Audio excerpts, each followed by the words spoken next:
Well, this was a big one, wasn't it? This was a big decision. An amazing decision, one that we're very happy about.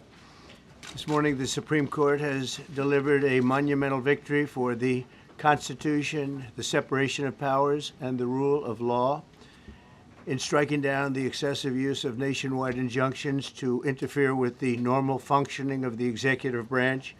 The Supreme Court has stopped the presidency itself. That's what they've done. And really, it's been an amazing period of time, this last hour. There are people elated all over the country. I've seen such happiness and spirit. Sometimes you don't see that, but this case is very important. I was elected on a historic mandate, but in recent months we've seen a handful of radical left judges effectively try to overrule the rightful powers of the president to stop the American people from getting the policies that they voted for in record numbers. It was a grave threat to democracy, frankly, and instead of merely ruling on the immediate cases before them, these judges have attempted to dictate the law for the entire nation. In practice, this meant that if any one of the nearly 700 federal judges disagreed with the policy of a duly elected president of the United States, he or she could block that policy from going into effect or at least delay it for many years, tie it up in the court system. This was a colossal abuse of power which never occurred in American history prior to recent decades. And we've been hit with more nationwide injunctions than were issued in the entire 20th century together. Think of it, more than the entire 20th century, me. I'm grateful to the Supreme Court for stepping in and solving this very, very big and complex problem, and they've made it very simple. I want to thank Justice Barrett, who wrote the opinion brilliantly, as well as Chief Justice Roberts, and Justices Alito, Gorsuch, Kavanaugh, and Thomas. Great people. Thanks for this decision, and thanks to this decision, we can now promptly file to proceed with numerous policies that have been wrongly enjoined on a nationwide basis. And some of the cases we're talking about would be ending birthright citizenship, which now comes to the fore. That was meant for the babies of slaves. It wasn't meant for people trying to scam the system and come into the country on a vacation. This was, in fact, it was the same date, the exact same date, the end of the Civil War. It was meant for the babies of slaves, and it's so clean and so obvious. But this lets us go there and finally win that case, because hundreds of thousands of people are pouring into our country under birthright citizenship, and it wasn't meant for that reason. It was meant for the babies of slaves. So thanks to this decision, we can now promptly file to proceed with these numerous policies and those that have been wrongly enjoined on a nationwide basis, including birthright citizenship, ending sanctuary city funding, suspending refugee resettlement, freezing unnecessary funding, stopping federal taxpayers from paying for transgender surgeries, and numerous other priorities of the American people. We have so many of them. I have a whole list. I'm not going to bore you, and I'm going to have Pam get up and say a few words, but there's really, she can talk as long as she wants, because this is a very important decision. This is a decision that covers a tremendous amount of territory. But I want to just thank again the Supreme Court for this ruling. It's a giant. It's a giant. And they should be very proud, and our country should be very proud of the Supreme Court today. And with that, I'd like you to listen to the words of Pam Bondi. She's an incredible Attorney General. We're very proud of her. And as you know, Todd Blanche is with us, and we have so many others that worked on this case and other cases.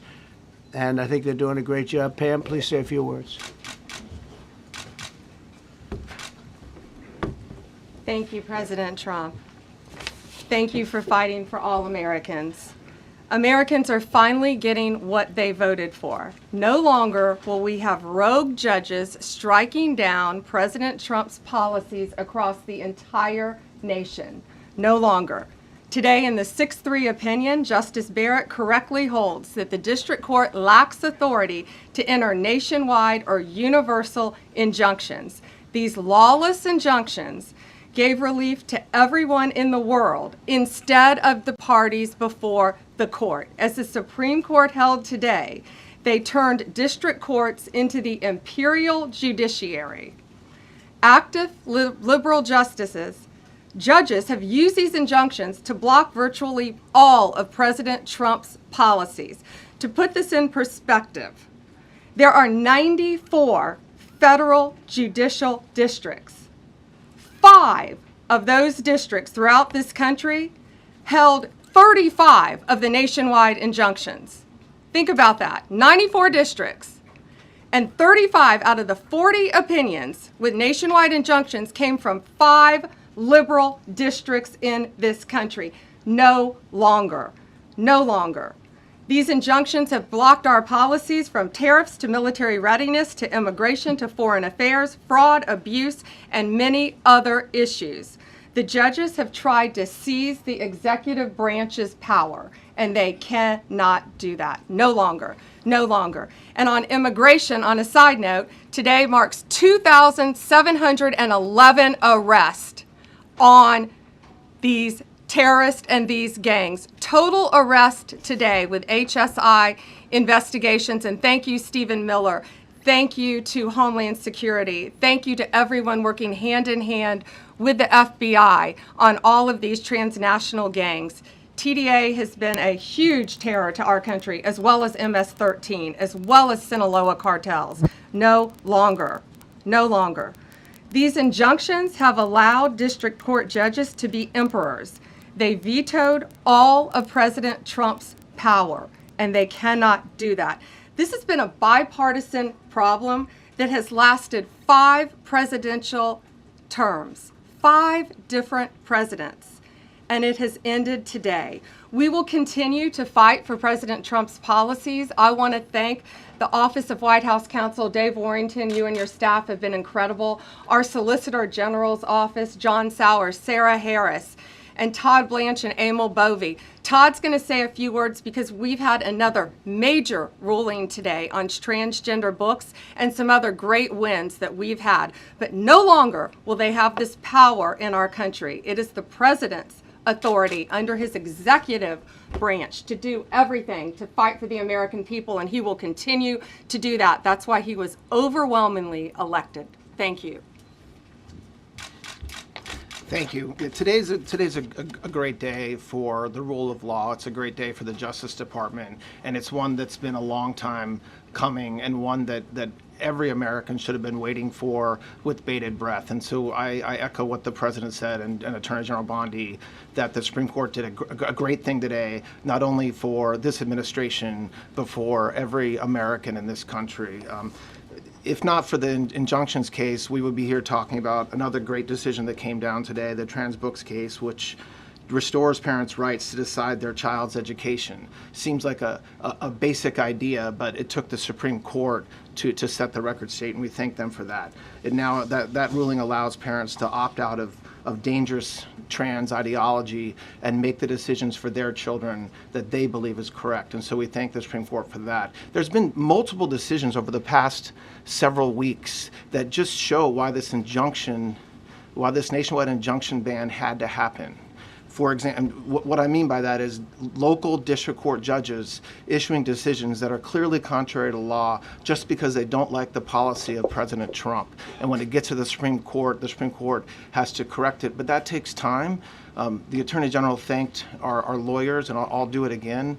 Our lawyers are working 24 hours a day, 7 days a week to fight these injunctions and to emergency appeals, emergency stays, going back to the district court judge, asking them to change their view. And so their hard work is really paying off today, but over the past few weeks. We had a stay of an order that prevented DHS from moving aliens to a third country. We had a stay of an order that stopped the Department of Defense from implementing military readiness, the EO that President Trump signed. We had another stay of an order forcing reinstatement of fired executive branch employees entirely within the President and Article 2, his right to do. We had a stay of, as you all know, of numerous DOJ cases. And again, every one of those stays requires a tremendous amount of work and effort by the lawyers and the parties involved, and they should be doing other work. They should be doing the work that the President and this administration demands and has a right to demand, and not fighting these local judges who don't make decisions based on the law. They make decisions because they just simply don't agree with the administration's decision about a policy, and that's wrong. Thank you. Any questions? Yes, for Pam, please. Go ahead. Sure.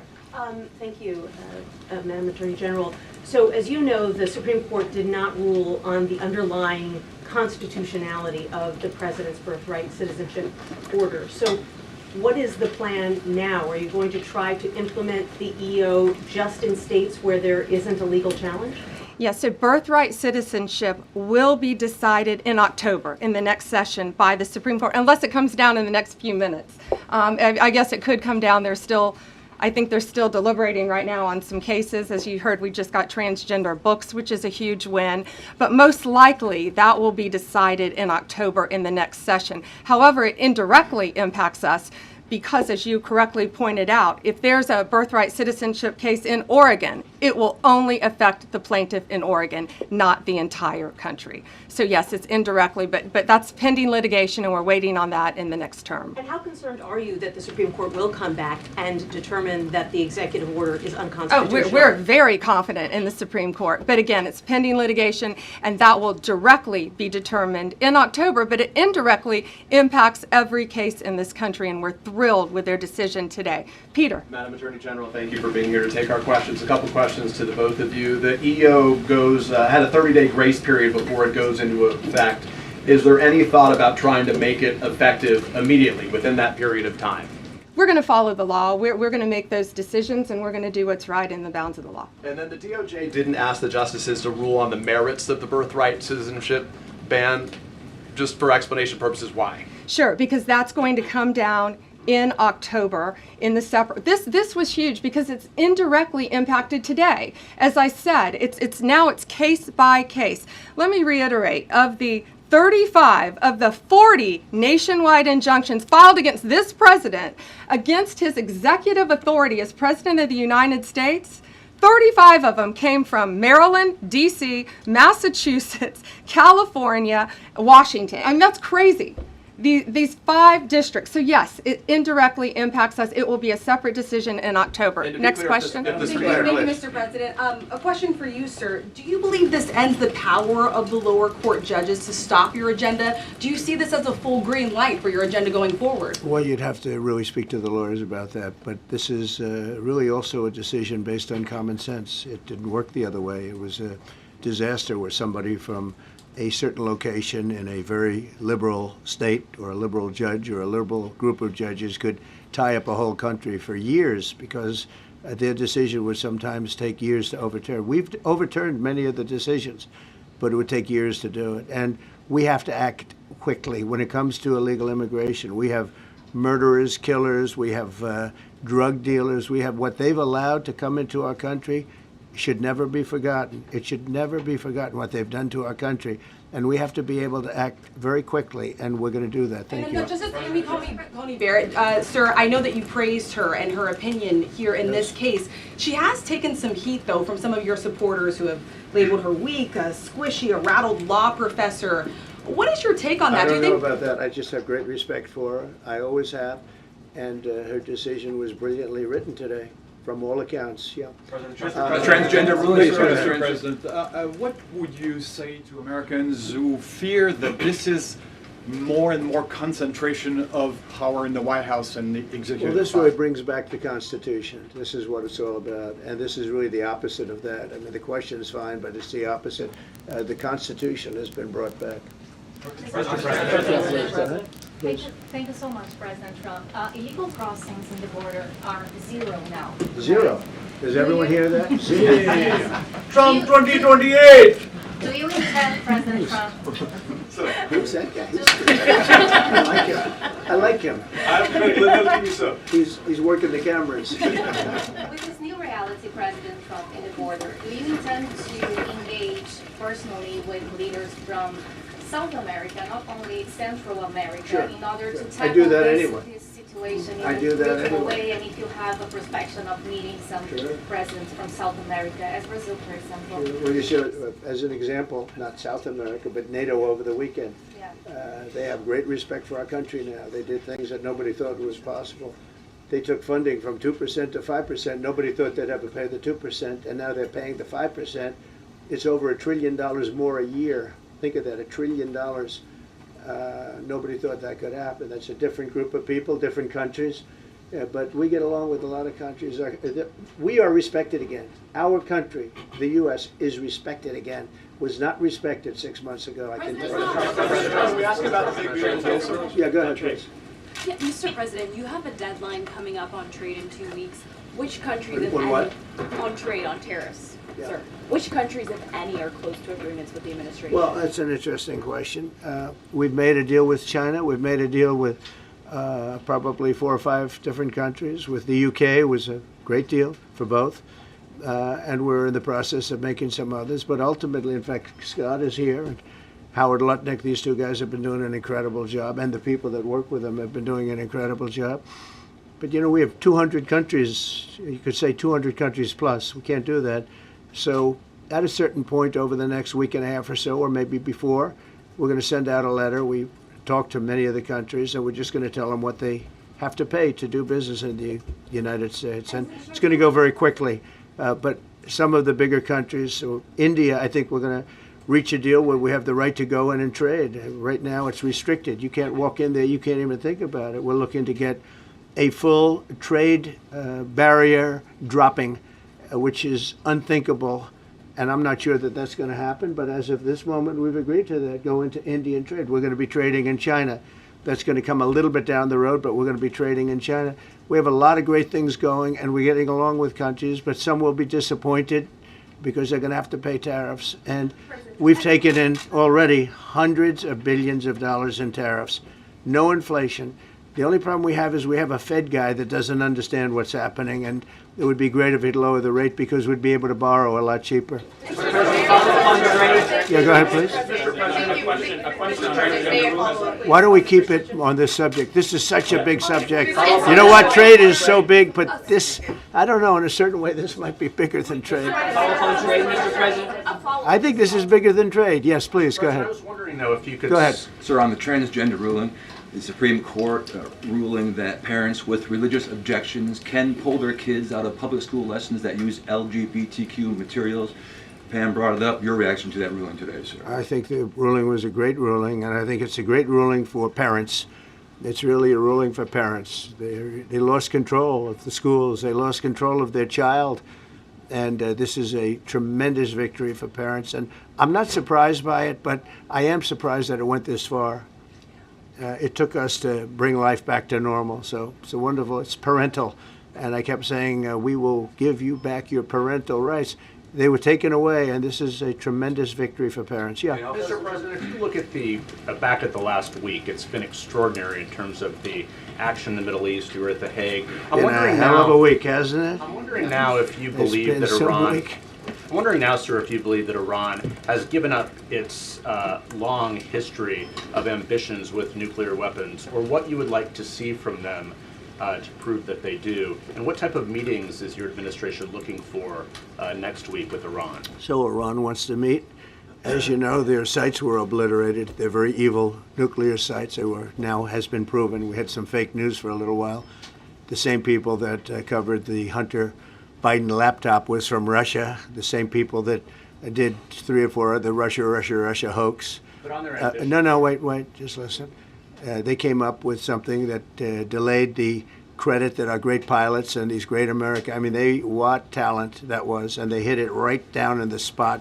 52,000 feet. Think of this, dark, no moon, you couldn't see a thing, and they hit the refrigerator door, as they say. That's the size of a target, and overwhelmingly, and it's amazing what was done. We're the only ones that could have done it, and we took out the 2 of the other sites also. In addition to that, we finished them off. That was a very evil intention. I believe that, and again, time will tell, but I don't believe that they're going to go back into nuclear anytime soon. They spent over $1 trillion on nuclear, and they never got it together. And nothing was moved from the site, by the way. To do that is very dangerous. It's very, very heavy material. Those cars were most likely the cars of masons because they were pouring concrete at the top, at the hatch, as you know, the hatch going into the nuclear site. They wanted to reinforce it, and they had some masons there pouring concrete. By the way, that concrete was obliterated. It hit exactly at the concrete. It was, I don't think it had a chance to dry, but everything's down there. It's under millions of tons of rock. Please. Yes. Your administration has said that El Salvador is one of the safest countries in the hemisphere. So why haven't you yet canceled temporary protected status for that country? Was it part of the deal? Well, we'll take a look. We've had a great relationship with El Salvador. They have a fantastic leader. They built a massive prison system.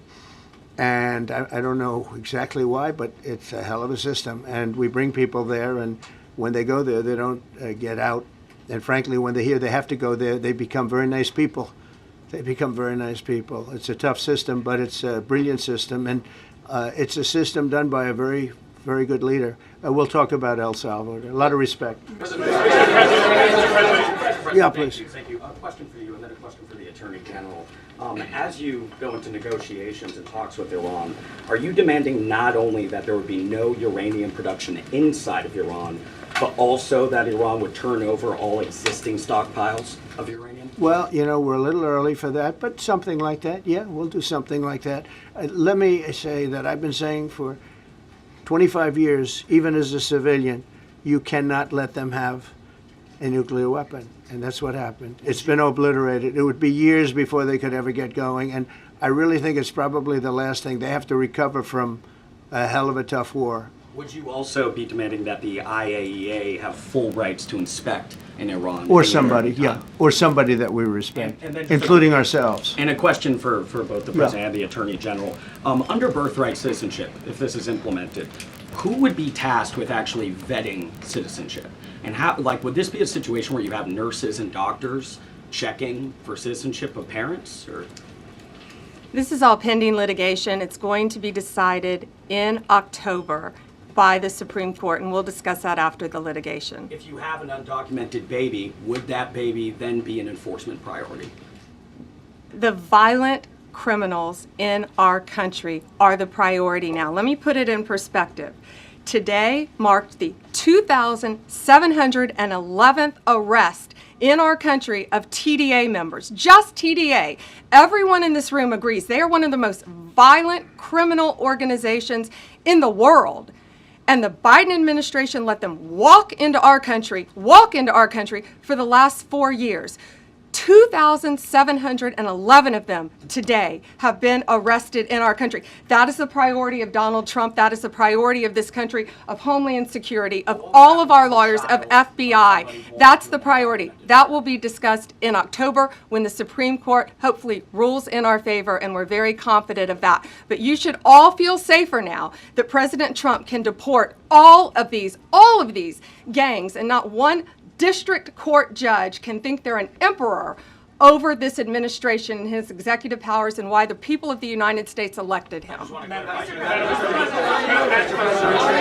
just might add one thing, and you know, they used birthright citizenship, some of the worst people, some of the cartels, to get people into our country, just so you know. And again, I say, if you look at the end of the Civil War, the 1800s, it was a very turbulent time. If you take the end day, was it 1869 or whatever, but you take that exact day, that's when the case was filed.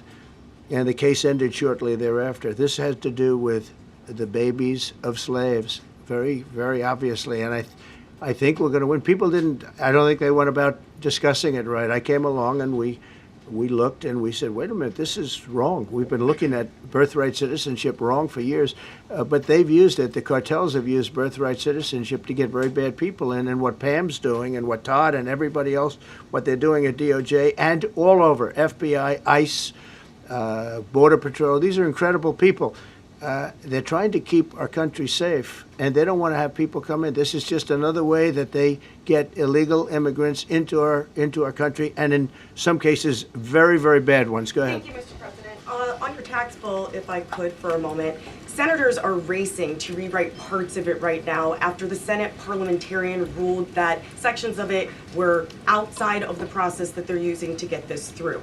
Do you think that senators should respect the decisions of the parliamentarian? And what have you personally done in the last 48 hours to try and get Republican senators who are against the bill to a yes? Well, look, it's a great bill. It's a massive tax cut. If it's not approved, your taxes will go up by 68%. Think of that, 68, a record, the highest in the history. The Democrats won't approve it only because politically it's so good for the Republicans. The Democrats aren't approving it. But think of what they're not approving. They're not approving border security. We've done a great job at the border, but we have to add some wall. We have to do, various things. We have no money for that. We have no money for the border. We have no money for so many things. But if the Democrats, it'd be interesting to see if we get any Democrat votes. We should. If I were a Democrat, I would absolutely, maybe Fetterman, because he seems to be the most sensible one lately. If I were a Democrat, I would vote for this bill all day long because it's tax cuts and so many other things that are common sense. They're basic things. I think they're doing fine. The parliamentarian's been a little difficult. And I would say that I disagree with the parliamentarian on some things, and on other ways he's been fine. But we'll have to see. It's a big issue. I will tell you this: if that bill doesn't pass, the country will get a 68% tax increase. So think of this: you're a Democrat and you vote against it.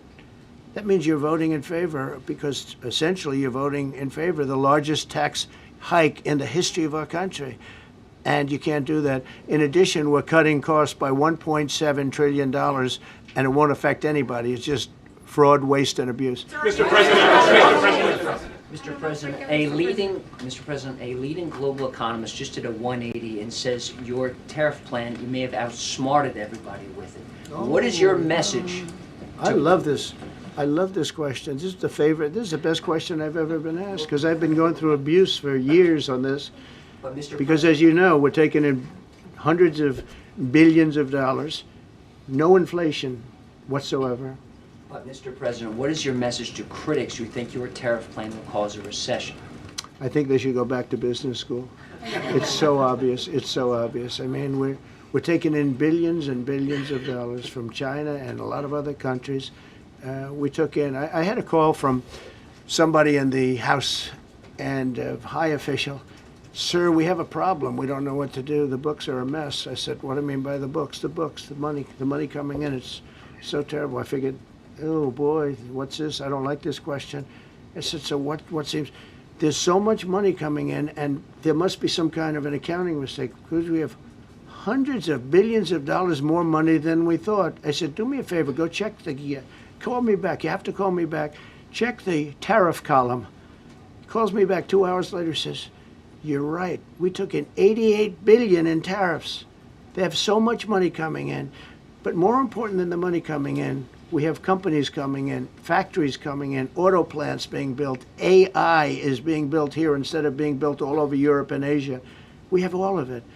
We have over $15 trillion, just about, Scott. I think we're right about that number. We went to Saudi Arabia.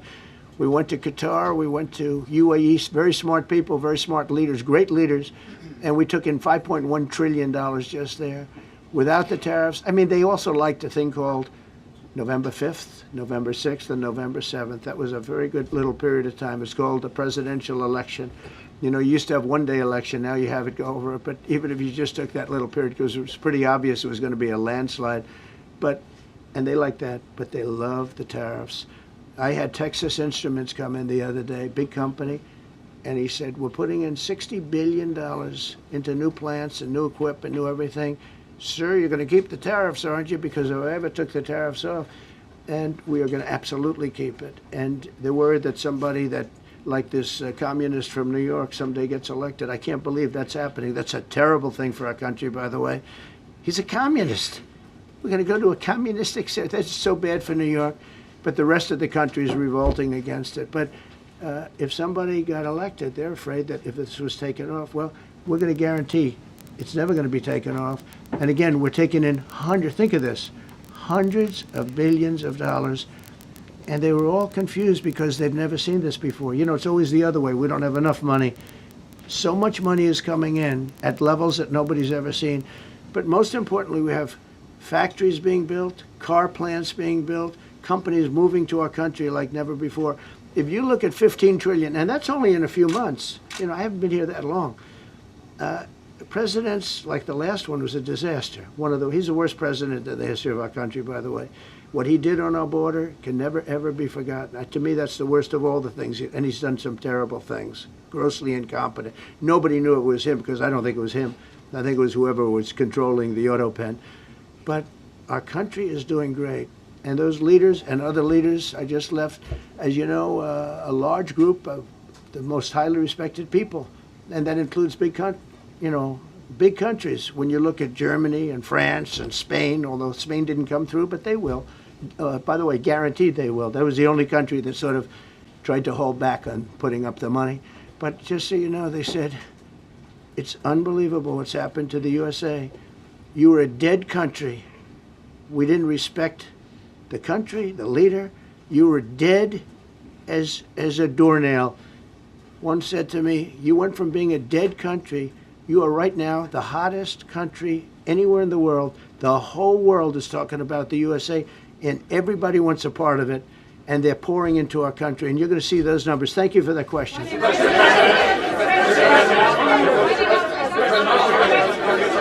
Yeah, go ahead.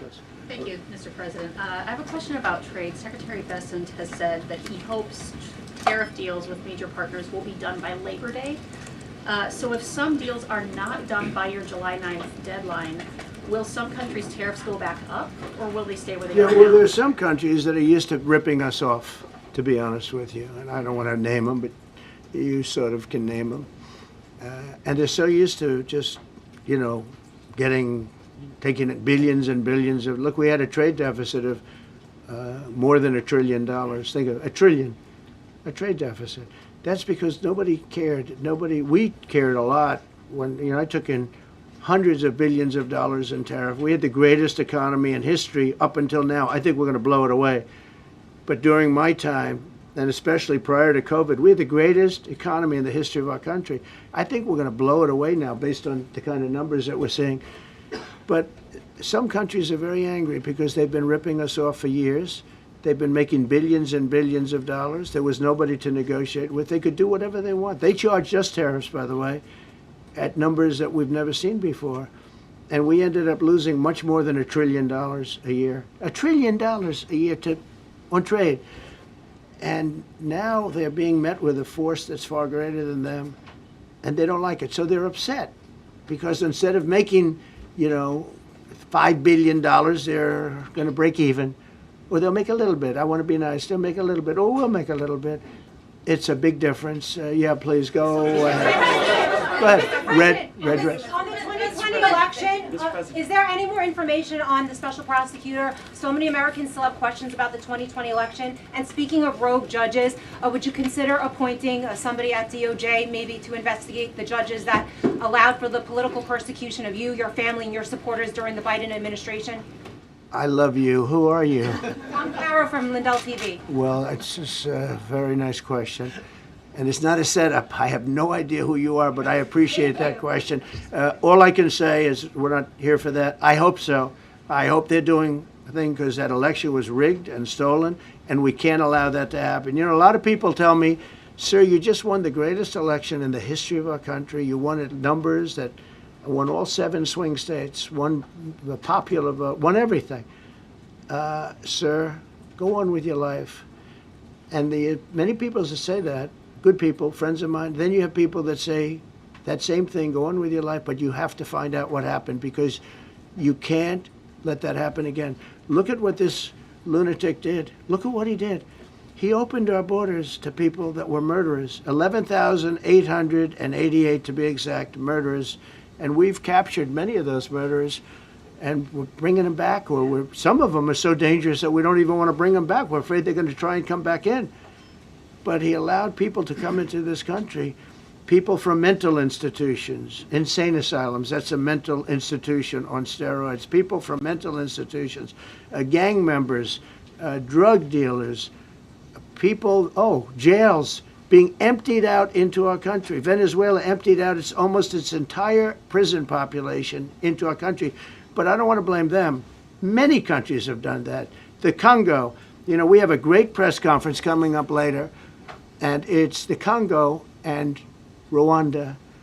They were fighting for years and it was machetes, it was vicious, it was as vicious, people's heads being chopped off. And I have a man who's very good in that part of the world, very smart, and put them together, and we're signing a peace treaty today. First time in many years they're going to have peace, and it's a big deal. You know, we talk about Russia, and we're working that one. President Putin called up, and he said, I'd love to help you with Iran. I said, do me a favor, I'll handle Iran. Help me with Russia. We got to get that one settled. And I think something's going to happen there. But we did some great work. India and Pakistan. That was going to be maybe nuclear. We did that. We did a lot of work. I don't know if there's ever been a president that's done much more. Serbia, Kosovo was going to go at it. Going to be a big war. I said, you go at it. There's no trade with the United States.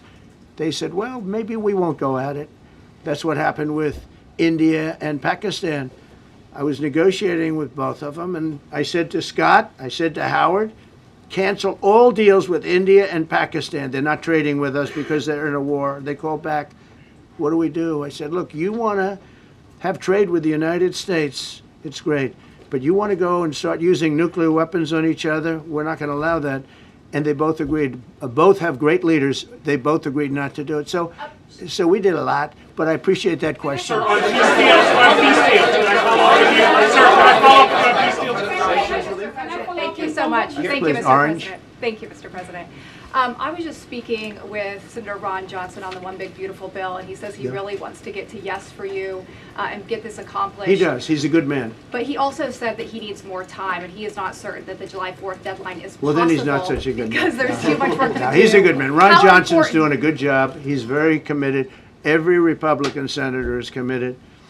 And, you know, you could have a couple of grandstanders, in all fairness. You could have somebody else. And it's very dangerous because our country would go from being the most successful country in the world to who knows what happens with a 68%, think of it, 68% tax increase. That was given by the Democrats because they like high taxes. I don't know what happened. You know, all my life, I'd grow up and I'd watch politicians talking.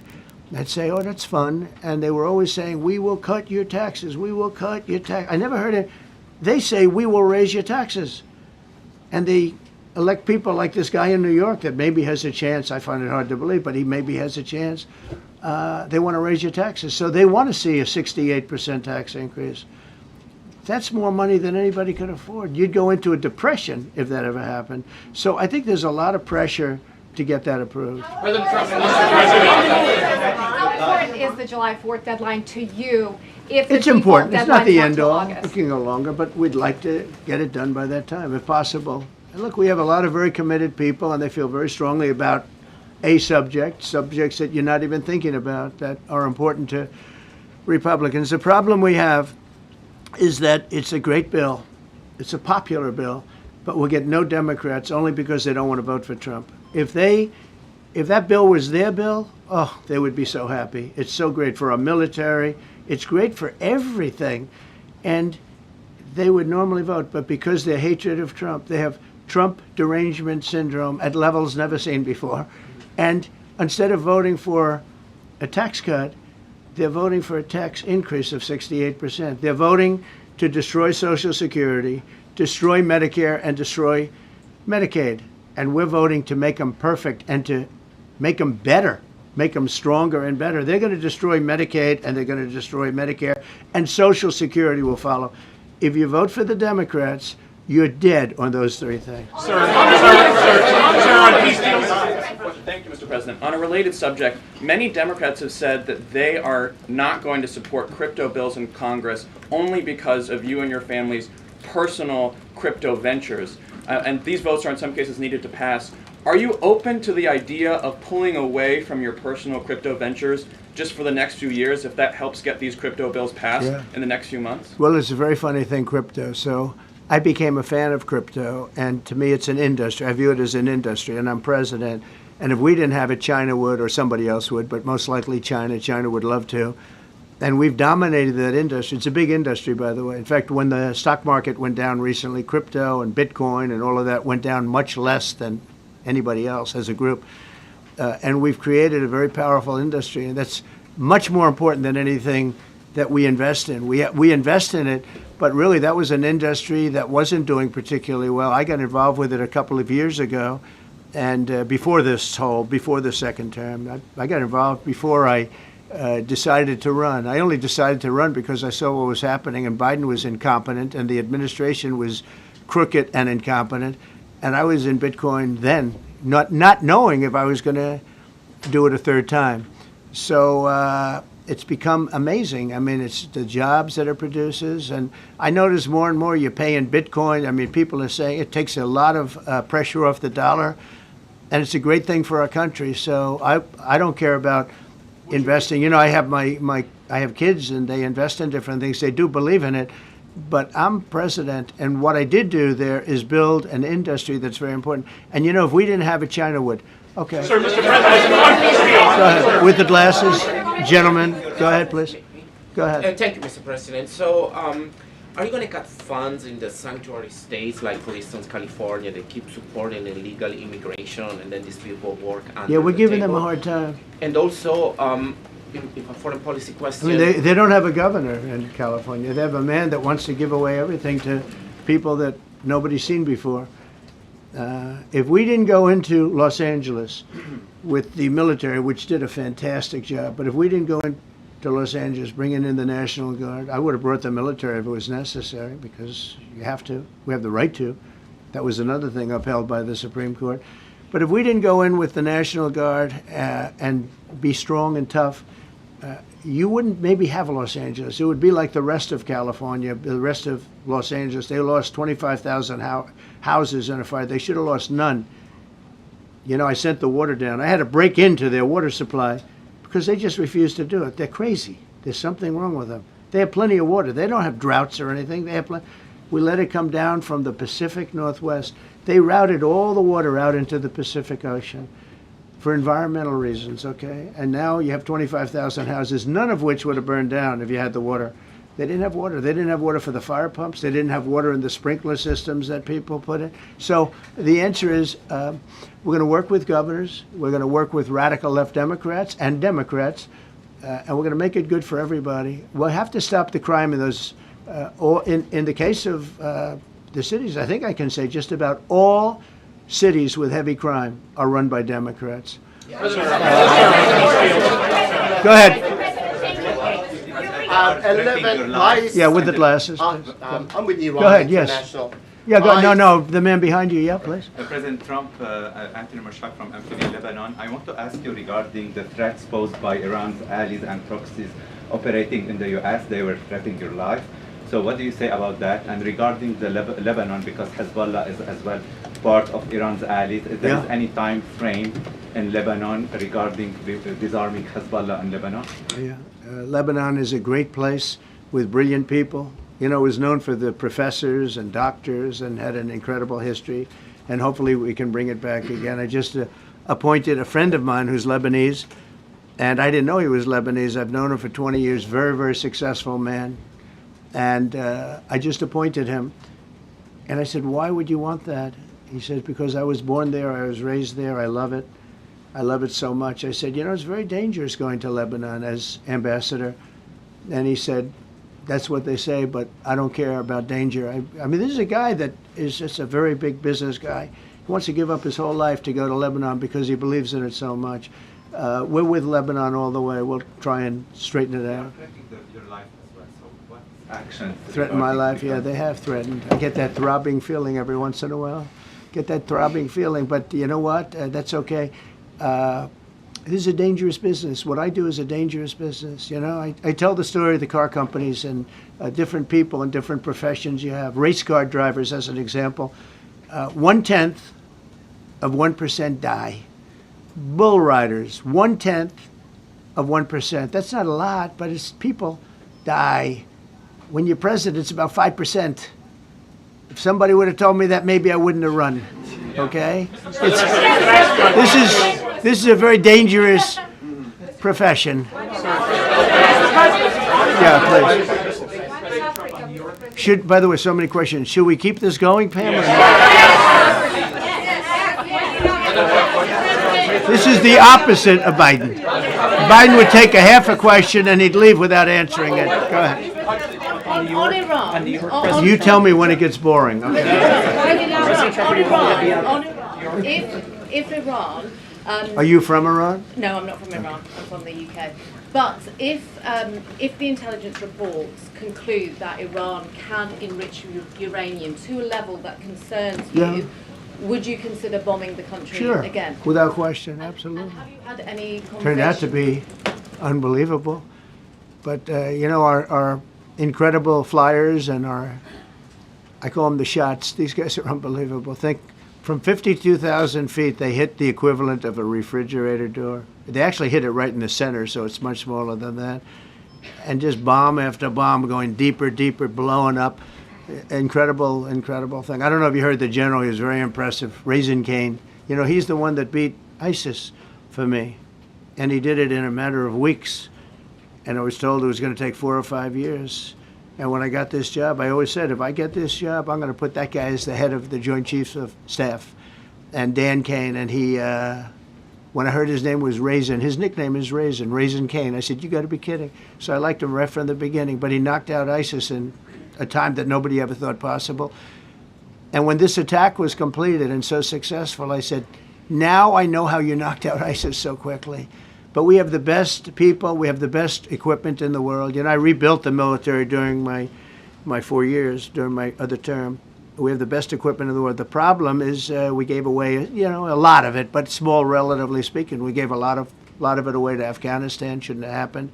That just shows how incompetent they were. They gave all that equipment away, billions and billions of dollars worth. Shouldn't have happened, but that was small compared to what we have. Now we have a great military with great people. Okay. Yeah, please. Mr. President, congratulations. A couple of very different questions. One is Rwanda, 1994. As you grew up in New York, we all knew how horrific those attacks were. Congratulations on that treaty. There are talks that perhaps... That's going to take place today at 3 o'clock in the Oval Office. We're going to have a signing with Rwanda and the Congo. So I'm a little out of my league in that one because I didn't know too much about it. I knew one thing. They were going at it for many years and with machetes. It is one of the worst wars that anyone's ever seen. And I just happened to have somebody that was able to get it settled. I mean, just a brilliant person who is very comfortable in that part of the world. It's a very dangerous part of the world. I said, are you uncomfortable there? People are being killed. School children are being raided and killed.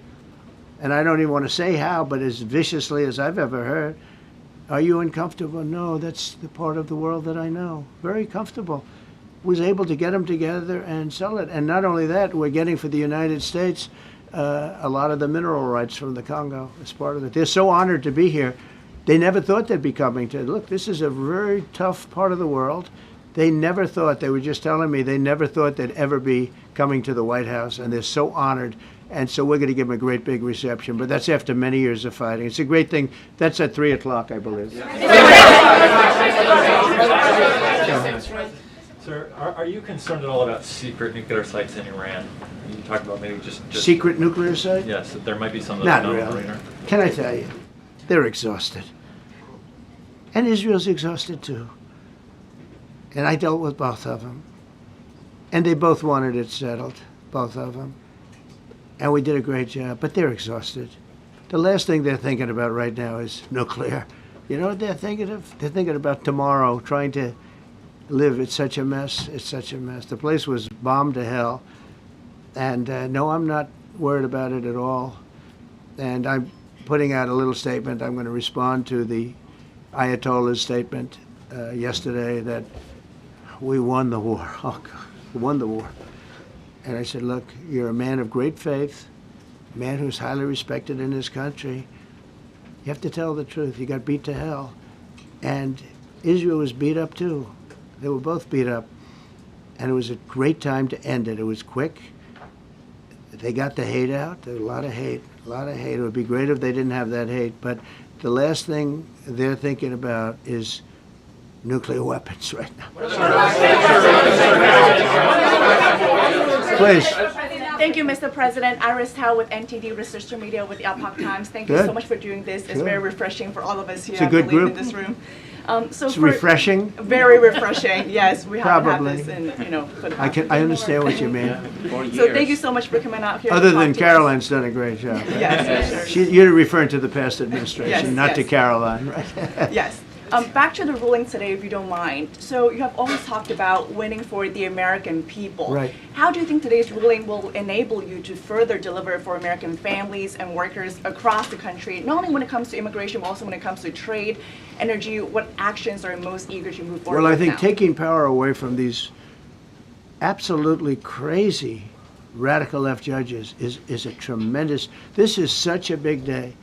This is such a big day. It's like, it's sort of sad because we're doing the signing at 3 o'clock, and this may very well dominate the signing of a big war that was going on and really affecting the continent of, think of it, the entire continent of Africa was being affected. And we're settling that war today, and this will probably be a headline. But this is a very big moment, and it gives power back to people that should have it, including Congress, including the presidency. And it only takes bad power away from judges. It really doesn't take power. It takes bad power, sick power, and unfair power. And it's really going to be, this is a very monumental decision. Yeah, please. Yeah, Mr. President, thank you very much. On July 9th, is that July 9th date set for tariffs to snap No. back? Or could there be a... We can do whatever we want. We could extend it. We could make it shorter. I'd like to make it shorter. I'd like to just send letters out to everybody. Congratulations, you're paying 25%. He doesn't want. He's a much nicer person than I am. Go ahead. You finish it up. Who are you considering for the Federal Reserve then? And are you speeding up that process? I see Secretary. Oh, he's terrible. He's terrible. I mean, I have a list of things. We're like 38 on the list. We pay, Cameroon and different places are paying the same as us. Because, you have somebody sets a rate at 4% or 4.5%. It's hard to go out and say we should be paying 1% when you have your so-called experts doing it. And the sad part is, as per the question that you asked about tariffs, we've had the tariffs and we have less inflation than we had before. What we have is a hell of a lot more money, a hell of a lot more income, and we shouldn't be paying a rate like that. In other words, when we pay a rate, I'll tell you, each point is the equivalent of $300 billion. So if we had it down 3 points, because I think we should be at 1, you have Switzerland is at 0.25. In other words, 25% of 1%. And they're the number 1 right now. But we should be the number 1. And soon you're going to have, I think, you're going to have where the people will pay will pay, like we had a few years ago, where you put up money, you loan money, and I mean, you actually, instead of paying, you get paid. I love that. I don't know if it's any good, but I love it, where you put up money and you get paid. But we should be in a category, so we should be at the top of the list, not toward the bottom of the list. But we have a man who's not a smart man, and he probably has Trump derangement syndrome. And he's just not a smart person. What he's doing, though, he's hurting us for years to come. Because if we borrow money at 2 points higher than we should be paying, that's $600 billion. Wouldn't you say those numbers are about right, Scott? So it's 2 points would be about 600, actually more than that, but about $600 billion. All because the guy doesn't want to lower the rates. He is doing the service, a very disservice. And then he goes up and talks about, I'd like to see costs come down. He gets up and he does his little thing for 5 minutes, and he goes out and he goes back to the beach. He goes, I'd like to see costs come down. Well, he could lower the interest cost by $900 billion a year. All he has to do is lower rates. And everybody's saying, I was watching some of the business shows today, and they're saying, Trump's right. He should really be cutting. The country's doing well. We have no inflation. Now, despite him, we're doing great. But if we got the rates down, we would be a rocket ship. So I think that'll be it. And I just want to thank everybody. This is a really big day. We've had a big week. We've had a big week. We've had a lot of victories this week. NATO was a tremendous victory. The war was a tremendous. Look, we were talking about this for 30 years, about Iran being nuclear. And all I said is it will not be nuclear, and it's not going to be nuclear. And Then I want to give credit to a lot of people, and most importantly to our great military. Boy, they put out that fire.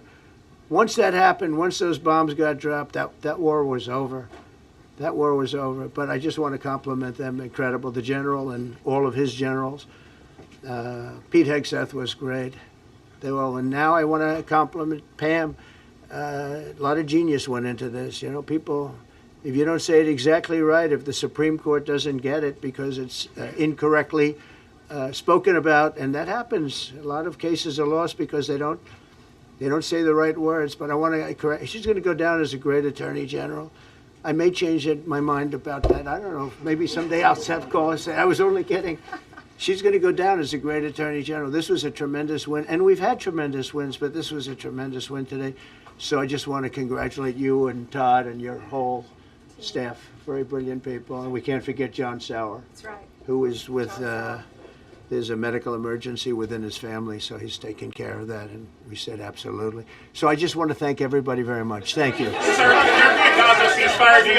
Jeff Bezos on his wedding weekend. Sir, Thank you, Mr. President. Thank you, sir.